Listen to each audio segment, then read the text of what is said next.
Are you looking for a different type of zombie film? The Girl with All the Gifts might be just right up your alley.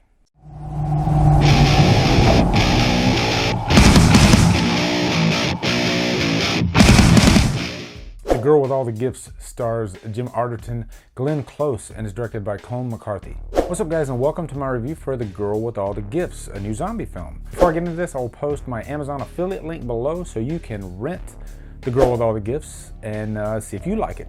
And it helps support the channel. Thank you. But The Girl with All the Gifts is based on a novel by Mike Carey, who also adapted the screenplay, which is a really good sign. And it's about this future dystopian environment. There are zombies everywhere. And so this army base, it's secured, it's held off, but they have this school with these children, and they seem like normal children that, you know, they walk and talk like we do, they're intelligent, but they do crave flesh like zombies do.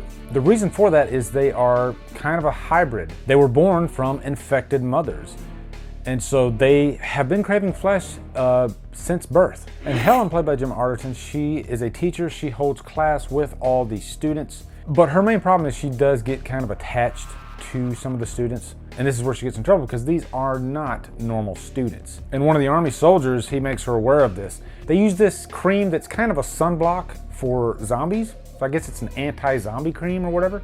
But he wipes it off his arm, puts it near the child. And in this scene, you realize this is a really serious condition. These kids, they're not normal children, and they will kill you if you get too close to them. So that's why they have them in these wheelchairs. Their heads are strapped. You know, the highest security provisions possible.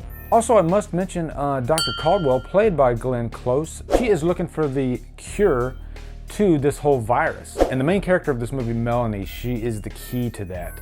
Dr. Caldwell needs her blood to figure out the cure to this whole thing. Now, guys, I'll start off by saying this is not your conventional zombie film. It leans more on the emotional side, much like 28 Days Later did. And those are my favorite types of zombie films, because this is an emotional type of situation. So I love when filmmakers take advantage of that. And these zombies, they're not like the Walking Dead type zombies where they just walk slow, and as long as you're 10 feet from them, you're fine. No, these are runners. So if they get close to you, then you are up shit creek without a paddle. And it's interesting to have like different types of zombies. Like the kids, they're actually on the sides of the adults, unless the adults get too close to them or don't have the zombie cream on. But there is plenty of zombie action in this movie, but don't go into this thinking that it's just that 100% of the time. There are some strong character building moments in this, and the plot actually takes a turn in the middle of the movie. And that turn in plot really takes the zombie genre in a completely new direction, which I found refreshing. Now, first off, the one thing I loved about this was the performances. Very strong performances by all the actors, but I especially found the main character, Melanie, the most interesting. And this is just, she looks like a 10-year-old kid, but her acting is phenomenal. All the kids in this movie are great, and that's not an easy thing for a filmmaker to pull off. Also, the violence gets pretty damn crazy in this, especially that first time you see the kids react to the human flesh. It's creepy to see adult zombies, but it's really creepy to see kid zombies in action.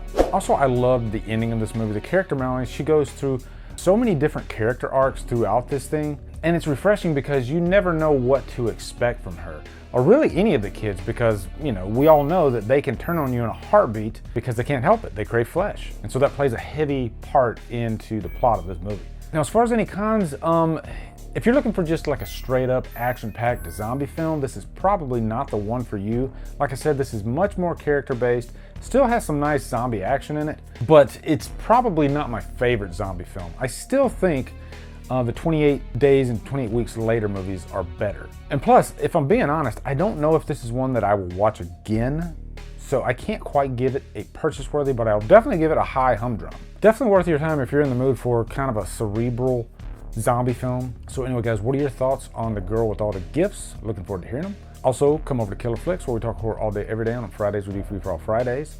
Follow me on social media at Drumdums on Facebook, Letterboxd, Instagram, and Twitter. If you like what I'm doing, hit that subscribe button. I'd really appreciate it. Anyway, guys, thank you so much for watching. Have a great day. Drumdum out.